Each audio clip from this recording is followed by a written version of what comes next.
Rieccoci, primo Inter Pares, appuntamento del mercoledì, gruppo TV7, vi ricordo che siamo in diretta anche sulla pagina Facebook, ospite il direttore generale dell'azienda della Sanità Regione Veneto, ancora il dottor Luciano Flor, devo ancora passare a questo nuovo ed importante incarico e ovviamente lo ringrazio di nuovo della sua presenza. Abbiamo parlato di tutto, abbiamo parlato dei vaccini, dei tamponi, dei morti, di quello che sta facendo questo virus, però ovviamente nel territorio, nel Veneto, ci sono anche altre persone che sono ammalate non di Covid e che muoiono e non per il Covid. Com'è la situazione sotto questo profilo, direttore Flor?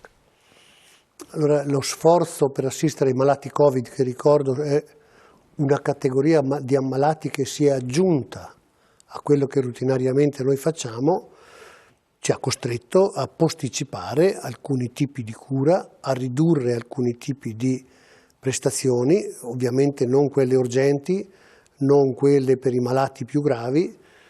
E anche dedicare qualche piccolo ospedale al Covid. Abbiamo dovuto dedicare qualche piccolo ospedale e qualche intero ospedale ai malati Covid e io richiamo l'attenzione anche di chi su questo ci fa delle osservazioni, attenzione che abbiamo dedicato spazi, risorse e ospedali a malati che hanno probabilità di andare incontro a morte se non li curiamo, perché quando lei prima diceva abbiamo questo alto numero di morti, io non oso immaginare che cosa sarebbe accaduto se non avessimo avuto questa capacità di risposta e questa dimensione di capacità di risposta.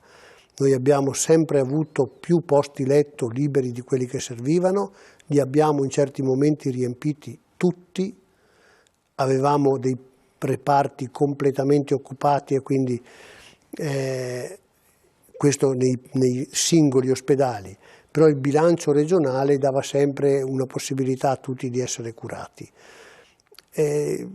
Negare che 3.000 malati ricoverati per patologia che prima non c'era siano una cosa di cui non ci accorgiamo sarebbe negare l'evidenza, quindi non va negata l'evidenza. Abbiamo sottratto tempo di cura, personale, risorse e spazi a malati e a cure che prima facevamo per altre patologie, magari non in condizioni di urgenza, ma anche di programmato. Abbiamo dovuto spostare queste attività, sia ambulatoriali sia di ricovero, perché abbiamo liberato circa un quarto della nostra capacità di posti letto e nella rianimazione molto più di un quarto, perché siamo arrivati anche al 35-37% e non ci siamo arrivati adesso, ci siamo arrivati al 20 novembre. Quindi il punto non è stato a dicembre, il punto per noi è stato dal 20 ottobre al 20 novembre, dove i numeri sono saliti velocissimamente. Poi sono saliti molto più lentamente, tant'è che nell'ultimo mese difatti siamo stati abbastanza stabili col numero di nuovi casi, col numero di ricoverati, col numero di posti di terapia intensiva. E negli ultimi 10 giorni, 13 giorni siamo leggermente in calo, ma lo dico proprio per osservare quello che sta accadendo. Allora, in questo momento noi valuteremo, appena c'è lo spiraglio, di ripristinare alcune modalità di assistenza, quali le visite ambulatoriali non urgenti. Oggi assicuriamo solo l'urgenza. Ricordo tuttavia che il servizio sanitario ai casi che hanno davvero necessità garantisce l'accesso alle cure per il tramite del pronto soccorso dove ci siano cose urgenti. È ovvio che in questo momento non è il caso di andare in pronto soccorso per quelli che vengono poi classificati codici bianchi, perché anche i pronto soccorso sono molto sotto pressione, vuoi per i percorsi differenziati, vuoi per l'attenzione che devono mettere ai malati potenzialmente Covid o francamente Covid, e quindi sono tra i settori che più ne hanno risentito in questo momento. Il resto, gli ospedali che sono stati riconvertiti, i reparti che sono stati riconvertiti, il personale di reparti internistici o chirurgici che si è trasformato in personale per pazienti Covid, dicono la capacità di adattamento che il servizio sanitario e gli operatori del servizio sanitario sono riusciti ad avere, e io credo che questo comportamento di questi operatori meriti in primis rispetto. Anche quando lei parla dei negazionisti, io credo che vuol dire mancare di rispetto a chi tutti i giorni fa quel qualcosa in più per garantire cure che sono fuori dalla nostra routine, sono cose che non avevamo mai fatto. Noi stiamo facendo in molti ospedali, in molti reparti, cose che non avevamo mai fatto. Certo. Siamo costretti a vestiti che non avevamo mai portato. Ricordo quando a dicembre 2019 vedevamo il personale cinese vestito come gli astronauti, ce l'abbiamo anche nei nostri reparti. Ora, non rispettare il lavoro di queste persone, non capire che c'è uno sforzo dietro e che dietro ci sono persone che lavorano, credo sia voler non capire. La maggior parte delle persone abbia riconosciuto questo. Mi auguro assolutamente, questo sia anche nelle manifestazioni natalizie, anche nel tirare su di morale, facendo certe ovviamente sorprese nell'andare a cantare nei vari ospedali proprio per riconoscenza a questi, li ha chiamati gli angeli. Questo sicuramente è un dato che quasi tutti poi i negazionisti lasciamoli stare, perché ognuno ha il modo di vivere e di contestare quello che viene fatto. Senta, c'è un ospedale particolarmente più critico, in criticità di altri qui nel Veneto secondo lei, oppure sono tutti più o meno sulla stessa tregua? Ma guardi, senza capire e senza sapere il motivo, noi abbiamo zone che sono più colpite dal virus, zone anche confinanti. Pensi alla provincia di Verona, la provincia di Rovigo, hanno dei dati di malattia, dei dati di ricovero, dei dati di rianimazione completamente diversi. Così come l'USL di Belluno rispetto all'USL di Treviso, hanno dati abbastanza diversi. Qual è quella più in criticità? Ma noi abbiamo avuto un momento di criticità sulla rianimazione a Verona e abbiamo avuto sul numero dei malati non da rianimazione nella provincia di Treviso, mentre abbiamo avuto, direi, una minor cattiveria della pandemia e dell'epidemia nella provincia di Rovigo. Qui sono i dati. Senta, direttore Follor, si parla che c'è bisogno di personale medico, di personale infermieristico. Com'è la situazione in prospettiva sotto questo profilo? Ma guarda, è ovvio che questa epidemia ha richiesto personale aggiuntivo. Ricordo che abbiamo più di 1000 persone aggiuntive nei nostri ospedali, continuiamo a fare iniziative per arruolare medici soprattutto in alcune discipline come gli anestesisti e i pneumologi, dove oggettivamente non ci sono molti professionisti disponibili. Ricordo che il coronavirus ha fatto fare cose straordinarie, vedi quello di inserire i medici specializzandi nel mondo del lavoro prima che concludano la loro specializzazione. Sono stati assunti medici particolari attraverso l'arruolamento che ha fatto il commissario Arcuri. Abbiamo istituito le unità territoriali, le famose USCA, sia di medici che di infermieri. Abbiamo un contributo perfino dell'esercito su questo tema. La pandemia ha, voglio dire, arruolato, ma anche ha proprio sollecitato tutte le iniziative possibili e immaginabili per poter essere in grado di dare risposte. Ecco, credo che alcune misure straordinarie noi dovremmo sicuramente renderle anche routinarie, perché abbiamo dimostrato, la pandemia ci ha fatto capire che su alcune cose noi possiamo essere più rapidi non nel prendere decisioni, nel dare attuazione alle decisioni. Per le decisioni noi a volte siamo anche molto rapidi, ma poi per arrivare la burocrazia, quello che si dice da dire al fare, no? Ecco, la pandemia questo ce l'ha insegnato e su molte cose ci ha insegnato anche a accorciare i tempi. Quindi assumerete personale? Assumeremo personale, ne stiamo assumendo, stiamo chiamando, stiamo facendo grande attenzione perché in questo momento c'è un assestamento del personale per cui rischiamo di assumere una struttura e sguarnire un'altra struttura e abbiamo un grande rischio di impoverire ad esempio il mondo delle RSA e delle residenze per anziani, che non possiamo assolutamente impoverire in questo momento. Anche se sono un po' schivi medici, infermieri di andarci a lavorare, non so per quale motivo, ma un po'... Noi in questo momento non possiamo impoverire quelle strutture residenziali. Senta, direttore Farò, lei è vissuto, è stato direttore di un'azienda ospedaliera, abbiamo visto il suo curriculum di grandissimo rispetto per le sue grandi qualità. Lei è vissuto in un momento ed era direttore generale dell'azienda ospedaliera di Padova quando il governo e tutti dicevano ma nella sanità c'è un sperpero incredibile, dobbiamo ridurre i costi, e la bravura di un direttore generale, in questo caso lei, ma molti altri in altre regioni, era di diminuire ovviamente lo sperpero nelle aziende ospedaliere.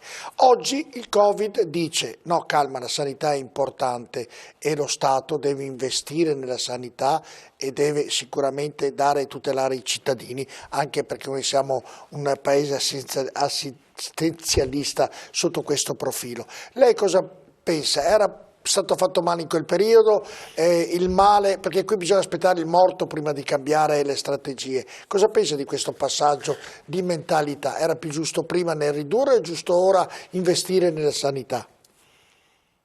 Ma io ci terrei a dire una cosa, i conti della sanità non sono mai stati fuori controllo.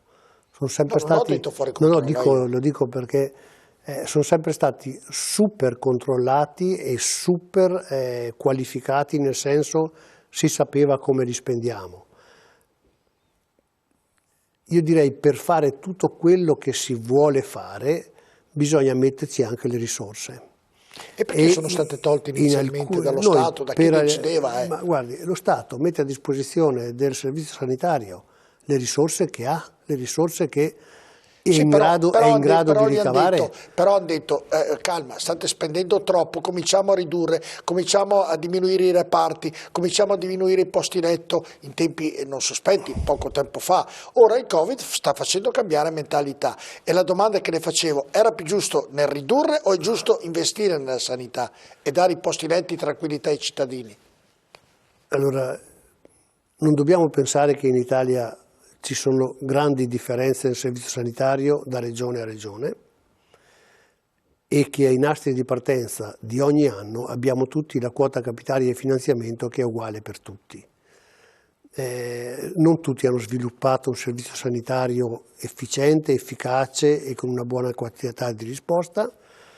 Le motivazioni non sono in questo momento troppo lungo da spiegare quali sono le cose, ma comunque è vero che il nostro servizio sanitario è in qualche modo non sufficientemente finanziato per tutto quello che fa o ci aspettiamo possa fare. È anche vero che un'azienda, un servizio, un'organizzazione grande come il servizio sanitario ha il dovere di controllare, di spendere bene i soldi che ha a disposizione.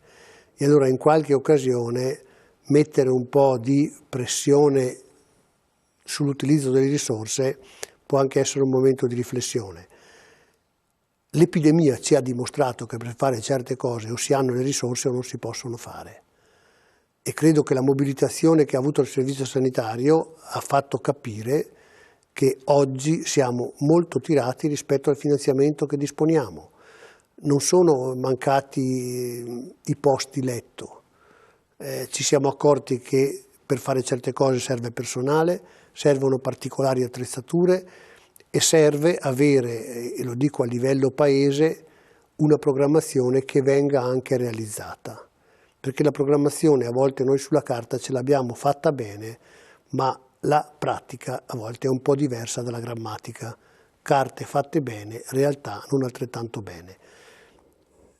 Questa iniezione di ulteriori risorse che ci saranno sarà una bella sfida perché consentirà in qualche caso di modernizzare il servizio sanitario, ad esempio con un imponente intervento sulla tecnologia e sull'information technology in particolare, quindi permetterà anche di allineare verso l'alto le capacità che abbiamo oggi. Dall'altro lato permetterà anche di portare le migliori esperienze un po' dappertutto, perché quindi ben vengano i soldi, diciamo così. I soldi l'importante è che riusciamo a spenderli bene questo sono d'accordo e che siano spesi nell'attuazione di un programma. Abbiamo già non visto... un maggior finanziamento ma programmi finanziati. Certo, direttore Flor, abbiamo già visto in varie trasmissioni televisive che lo sperpero per quanto riguarda non solo la sanità, ma in questo caso parliamo di sanità, è vedibile insomma da parte di tutti, perché hanno fatto, ci sono degli ospedali che sono lì con delle attrezzature che non sono mai state usate, specialmente nel meridione, e credo che davvero deve essere condannato a questo sperpero che qualcuno ha fatto, però i soldi che arrivano sicuramente faranno del bene alla sanità. Senta, adesso una cosa, torniamo, lei era direttore, lasciamo il Covid, era direttore dell'azienda ospedaliera di Padova, poi a un certo punto ha detto, ma guarda, il direttore Flor va in pensione, dobbiamo fare il nuovo ospedale, e il direttore Flor ha fatto una battaglia per questo nuovo ospedale, sa tutto perché conosce tutte le carte, conosce tutti i meccanismi e via discorrendo. Speriamo che il direttore Flor lo metta, il presidente Zaia lo metta come commissario, in modo di accelerare i tempi. Invece non l'ha messo commissario, l'ha messo addirittura direttore generale della sanità del Veneto. Questo comporta che verrà accelerato il tempo per la costruzione del nuovo ospedale a Padova? Ma io credo che dovremmo essere in grado di rispettare il programma che abbiamo fatto, ci sono delle azioni da fare, ci sono dei tempi. Io ricordo che lavoravo su mandato della Regione. Chi oggi c'è in azienda ospedaliera lavora su mandato della Regione. La Regione ha sempre aiutato. Lei è il direttore generale adesso, non può più. Guarda, Adesso è il direttore generale. Io sono il direttore generale della sanità del Veneto.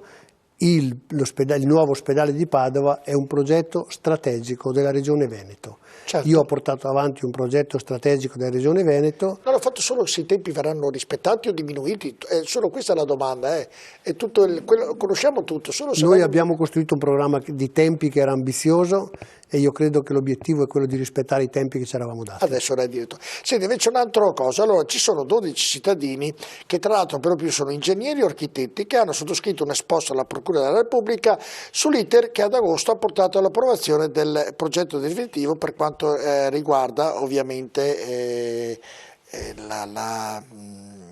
mi aiuti che non mi viene più la pediatria, pensa, non mi veniva la parola che è il tema poi che sto parlando, e hanno ipotizzato i reati di abuso d'ufficio e falso in atto pubblico, e nel progetto definito 3 valori sono stati violati: il rispetto per le mura, per i bambini e per la legalità. Loro hanno fatto un rendering, praticamente questi architetti, questi hanno creato un rendering dalle carte che gli ha dato ovviamente l'azienda ospedaliera, non è quello ufficiale, quello che veramente è, però l'hanno costruito sui dati che hanno, e verrebbe fuori questo rendering qui. Cosa ne pensa lei?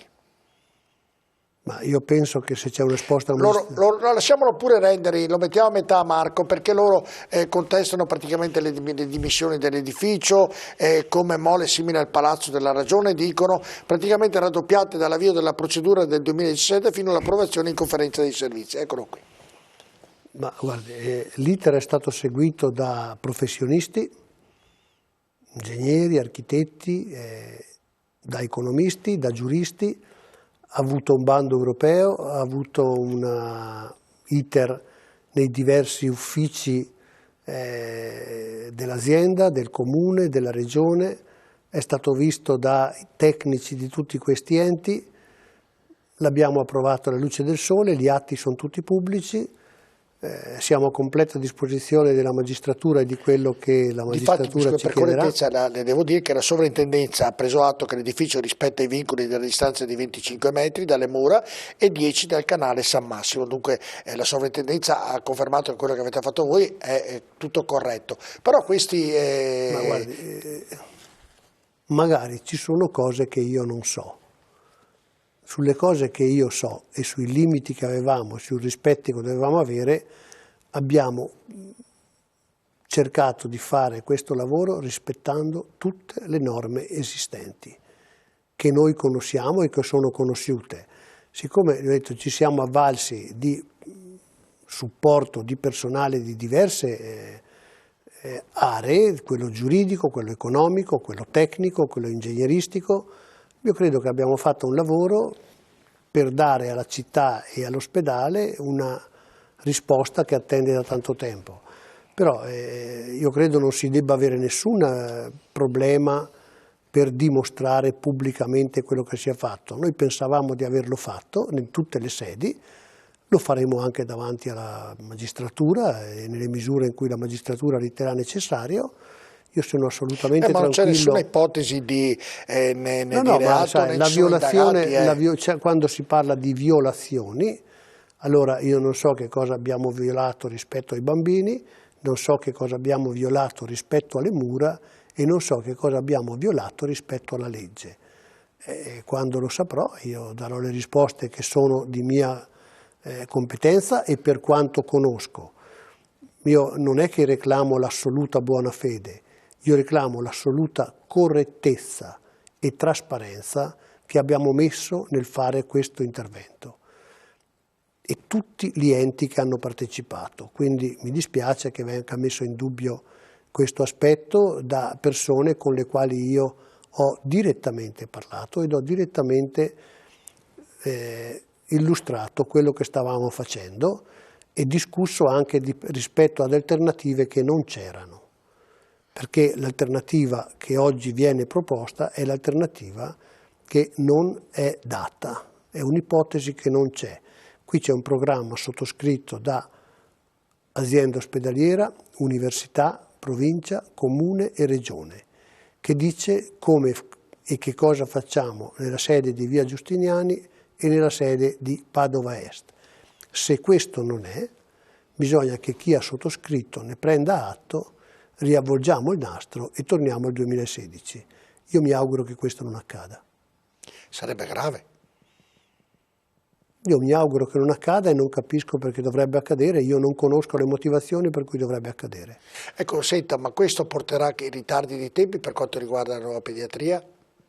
La costruzione di nuova pediatria, secondo lei?